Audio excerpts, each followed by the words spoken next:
Nu, kadangi iš pirmo karto nesugebėjom visko apeiti ir visko išsirinkti, važiuojam čia dar kartelį.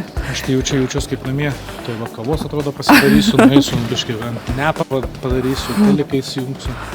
Tai dabar mums svarbiausia, kad būtų ant ko tą kavą padėti ir tas staliukas turi būti kažkoks, jisai turi būti didesnis, nemažiukas, nes kadangi bus svečių, tai neturėsim po to kur kaip ką sudėti ir krausim ten viskas stumdysim. O aš galvoju, kad reikia, kad staliukas būtų universalus, kartais didelis, kartais mažas.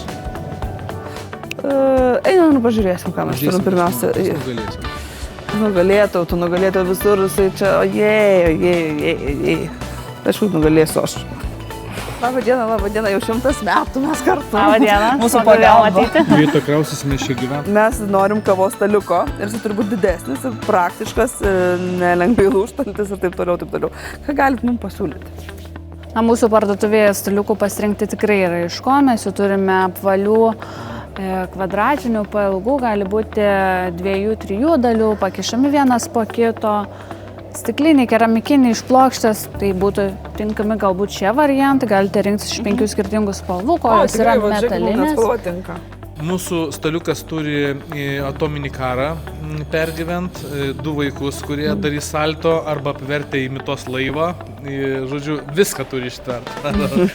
Patiems tas staliukas. Būkite ramus, tikrai rasime jums tinkamą variantą. Čia reikia prasibandyti dabar jau. Aš skaitau per daug matinis. Eime parodysiu dar šiek tiek kitus variantus. Čia norėčiau parodyti staliukus, kaip ir minėjau, iš kelių dalių, kurie gali būti pastumiami vienas po kito. Ir taupo vietą, super. Taupo vietą. Taip pat staliukai gali būti ir su ratukais, paslankus kambarėje. Jeigu reikia. Taip. O, kemėlis, tie lengvučiai tokie atrodo. Tai čia norėčiau parodyti kavos staliukus, kurių stalviršis yra dengtas keramikinė danga.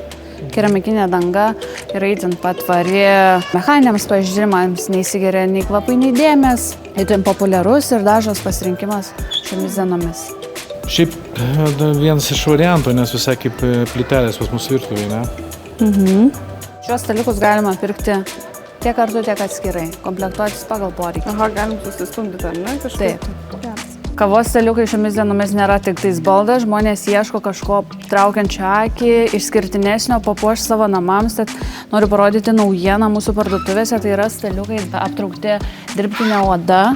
Čia taip pat turime su dirbtinė oda, 3 skirtingi variantai, galima derinti atskirai, stalviršio faktūros skirtingos, taip sukuriant kažkokį įdomesnį, ryškesnį namų akcentą.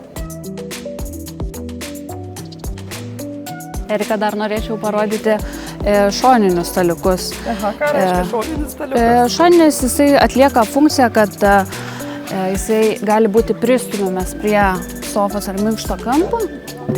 Pasidėjus, patogu gerti kavą, laikyti kažkokius asmeninius daiktus. Eikit savo. O, madam Pipi, merūdės neš kavos.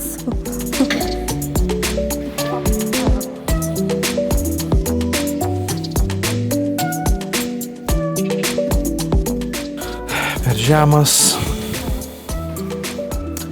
per medinis, per matinis, per baltas. Kažkokių užburtų staliukų karalystė.